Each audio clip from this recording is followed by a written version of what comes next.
Cerita bermula dengan diperlihatkannya seorang pria yang baru saja turun dari kapal. Dalam film ini, berlatar ketika Inggris kala itu masih menjadi koloni di Sarawak, Malaysia. Pria ini bernama John. Diketahui, John baru saja menyelesaikan kuliahnya di Inggris. Dan sekarang, dia berniat ingin belajar budaya pedalaman Malaysia yang dikenal dengan nama Iban. Lalu datanglah pria dari pedalaman Iban yang akan menjemputnya. Pria ini bernama Belansai, yang merupakan anak dari kepala adat di sana. Kemudian dia membawa John untuk bertemu dengan Henry, yang merupakan gubernur di wilayah itu. Henry lalu mengajak John menuju rumah sementaranya atau rumah dinasnya.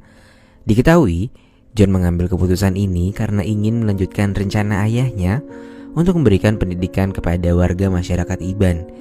Lalu Henry memberitahu bahwa John mendapat undangan untuk datang ke rumah Betang untuk menghadiri pesta gawai kenyalong atau pesta untuk menghormati dewa perang masyarakat di sana. Lalu tibalah John di rumah Betang bersama dengan Belansai. Di sana, John pun diperkenalkan dengan ayahnya Belansai yang bernama Melaka, yang sekaligus juga merupakan pemimpin rumah Betang. John pun disambut dengan tradisi minum arak beras. Dia sempat menolak pada awalnya.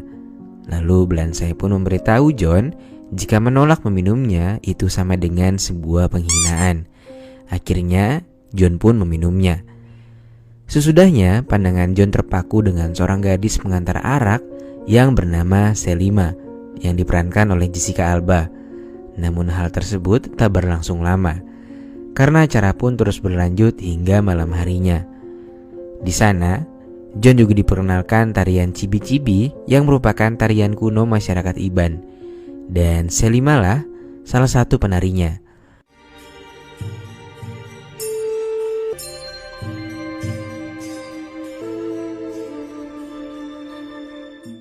Lalu Selima memasangkan sebuah kalung kepada John dan itu tandanya John juga harus menampilkan bakatnya. Ia pun dengan rada sedikit mager membacakan puisi karangannya. Lalu mengajari Belansai untuk berdansa. Setelah itu, seseorang datang dan membisikkan sesuatu kepada Belansai. Dan tak lama kemudian acara pun berakhir. John pulang dalam keadaan beler malam itu karena meminum terlalu banyak. Dalam keadaan beler, John melihat sekelompok pria masuk ke rumah Betang. Mereka membawa sepotong kelapa seorang pemuda yang tinggal di rumah Betang lainnya. Menurut adat di sana, mereka menyebutnya dengan istilah ngayau, yang artinya berburu kelapa untuk menunjukkan ketangguhan lelaki. Besok harinya datanglah Selima bersama dengan Melaka menghampiri John dengan tujuan untuk memperkenalkan John dengan Selima yang akan menjadi sleeping dictionary-nya. Nantinya John akan belajar bahasa Iban langsung dari Selima dan mereka juga akan tinggal di rumah yang sama untuk bisa belajar kapanpun. Sekaligus ya bisa lah buat nemenin Bobo. Namun John menolaknya karena menurutnya itu bertentangan dengan keyakinannya. Akan tetapi karena ditekan terus oleh mereka, John pun mengiyakan hal itu. Namun dengan syarat Selima hanya sebatas mengajarinya saja, tak lebih dari itu. So jual mahal anjing, gue gedek banget rasanya. Di sisi lain terlihat seorang wanita parubaya yang sedang bermain dengan anak-anak Iban. Wanita itu bernama Egi yang merupakan istrinya Henry. Dan saat John menemui Egi menyarankan kepada John untuk segera pusreng dengan Selima. Karena jika tidak, orang-orang akan mengira ada yang salah dengan jodinya si John. Iya. Malam harinya, John dan Selima belajar bahasa Iban sebelum tidur. Dengan agak sedikit canggung, mereka pun saling mengobrol satu sama lain. Dan lalu mereka pun malah terlihat saling tersipu malu. Dan sepertinya di antara mereka berdua mulai timbul perasaan suka satu dengan yang lainnya. Pada keesokan malamnya, John terpantau sedang belajar dengan Selima. Dan kali ini ia belajar mengenal anggota tubuh dalam bahasa Iban. Hand. Arm. Sedikit demi sedikit jemari John yang nakal mulai membandel. Dan iya, mereka pun melakukan pusreng saat itu juga. Karena ketangguhannya Dan saking josnya, mereka pun kerap kali melakukan hal baik itu sehabis belajar bersama secara terus-menerus. Cerita kemudian berlanjut ketika John menghadiri acara makan malam dengan keluarga Henry. Di sana dia bertemu dengan Cecilia yang merupakan putri dari Henry yang baru saja lulus Fakultas Antropologi. Pada saat pulang, John melihat rumahnya sudah berhiaskan berbagai pernak-pernik dan Selima datang menyambut kedatangan John sambil mengenakan pakaian adat Iban. Dan mereka pun melanjutkan pusreng setelahnya. Pada esok harinya ketika di rumah Betang, terlihat Cecilia yang sedang mengabadikan momen kebersamaan mereka bersama-sama dengan John. Lalu mereka melihat tradisi tarik tambang yang dimainkan oleh para remaja di sana. Sementara di sisi lain, ternyata Selima melihat kedekatan antara John dan Cecilia. Dia pun merasa cemburu dengannya, lalu berkata, Sundal. yang berarti ganjen. Tak lama kemudian ada sesuatu di tepi sungai. Dua orang yang berasal dari pedalaman Yakata terlihat sedang dalam kondisi yang sangat lemas. Ketika mereka mencoba membantunya, sangat disayangkan yang terjadi kondisinya malah semakin memburuk. Dan tak lama kemudian, mereka berdua malah harus meregang nyawa. Henry mendapat informasi bahwa masih banyak orang yang sakit seperti itu layaknya terkena virus. Ketika John menawarkan untuk berkunjung dan melihat keadaan masyarakat Yakata, Henry dengan tegas melarangnya karena tradisi ngayom mereka masih sangat kental dan malah akan membahayakan masyarakat Iban. Sesaat sehabis boker, Egy tiba-tiba muncul di belakang John. Maksud kedatangan Egy ternyata ingin menjodohkan dirinya dengan Cecilia agar tujuan menyekolahkan anak pedalaman bisa semakin mudah dan akan dibantu sepenuhnya oleh Henry suaminya. Namun John hanya terdiam kala itu. Esok harinya, John, Selima, dan Belansai serta dua orang lainnya pergi ke tempat pedalaman Yakata. Mereka sebenarnya sangat sulit ditemukan dan menurut rumor yang beredar, mereka mempunyai keahlian dapat menyatu dengan alam liar dan cara bertahan hidupnya pun bisa lebih liar daripada alamnya. Nah, lu bingung kan lu? Sama gue juga.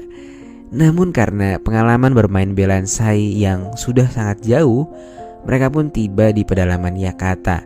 Namun pemandangan di sana sangatlah memprihatinkan karena cukup banyak orang-orang Yakata yang terjangkit virus aneh ini. Lalu sesaat ketika mereka sedang memeriksa, terdengar suara senapan yang sangat kencang. Dengan refleks, Belansai pun menyelamatkan John. Rupanya ada orang modern yang mencoba untuk membidiknya. Setelahnya John dan Belansai pun mencari tahu. Nah, ternyata di dekat pemukiman warga masyarakat Yakata terdapat pertambangan perak putih ilegal yang ditambang oleh pendatang baru. Ketika kembali ke pemukiman, John dan Belansai keheranan karena sudah tak ada orang di sana. Yang tersisa hanyalah Selima yang mengaku sedang sakit. Tak lama kemudian, masyarakat Yakata beramai-ramai datang sembari menakutinya dengan bambu runcing. Masyarakat di sana mengira bahwa kedatangan John hanya membawa penyakit di wilayah mereka. Selima akhirnya menjelaskan bahwa John bukanlah bagian dari mereka, melainkan dia adalah dewa yang akan membantu menyembuhkan mereka. Masyarakat di sana pun dengan mudahnya percaya begitu saja. John lalu berkata penambang ilegal itu meracuni padi yang mereka barter dengan penambang, dan mereka berniat untuk menguasai wilayah Yakata.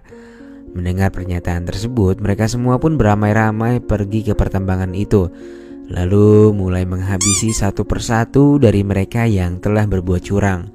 Setelah beberapa saat, Selima pun mulai kembali pulih setelah diberikan ramuan oleh John. Kemudian John di sana mengungkapkan perasaannya kepada Selima.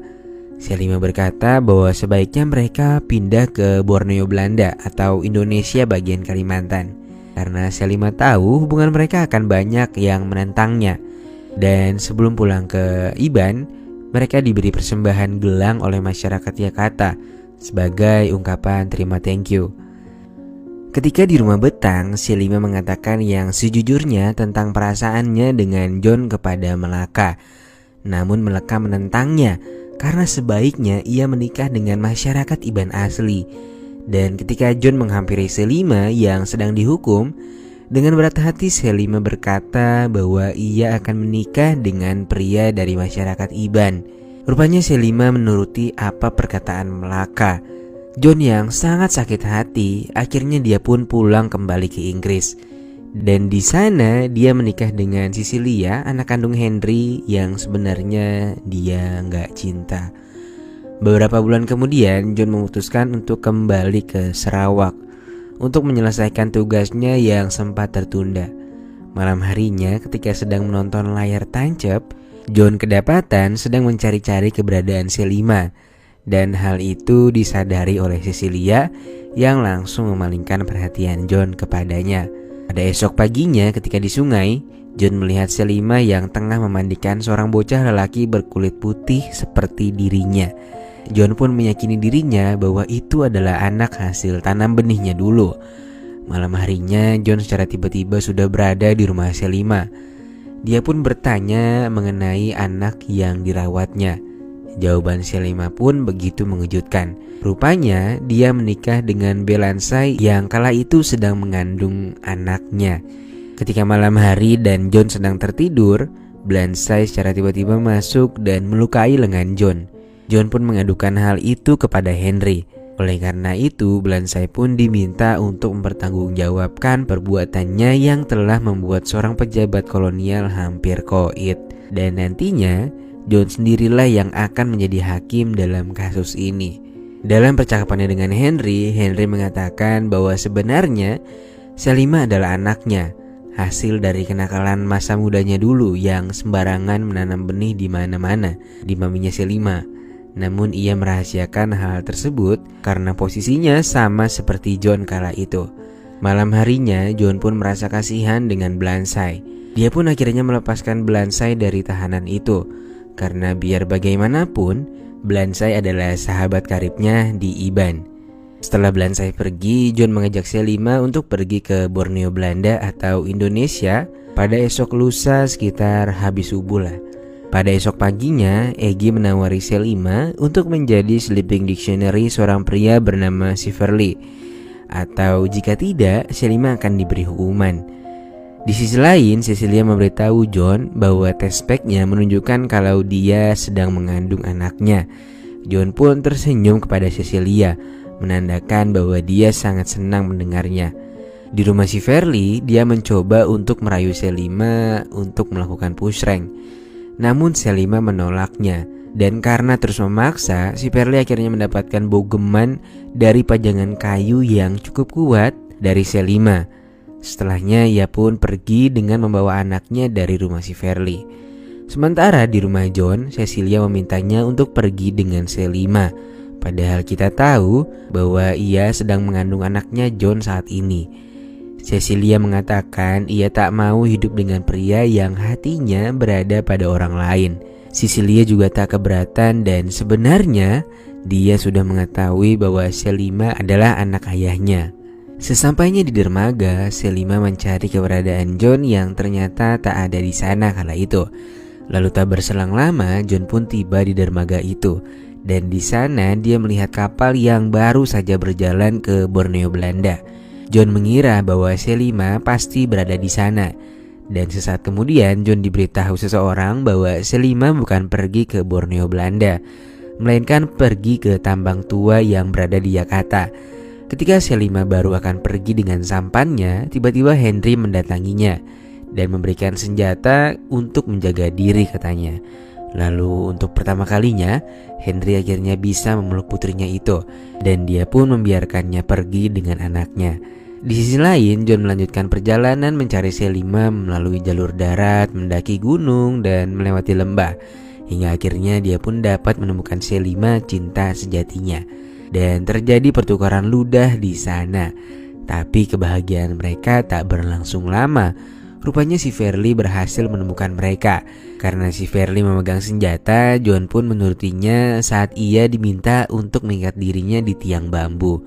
Hingga akhirnya terjadi baku hantam di antara John dan si Verly, yang membuat John jatuh tersungkur. Lalu ketika si Verly akan menarik pelatuknya, tiba-tiba saja sebuah tusuk sate menghampiri lehernya. Dan ternyata itu adalah masyarakat Jakarta yang dulu pernah dibantunya. Dan di akhir film, John, Selima dan anaknya kini tinggal dan hidup damai di Borneo Belanda atau Indonesia yang begitu kaya dan dikenal dengan masyarakatnya yang sangatlah ramah. Dan lalu film pun selesai.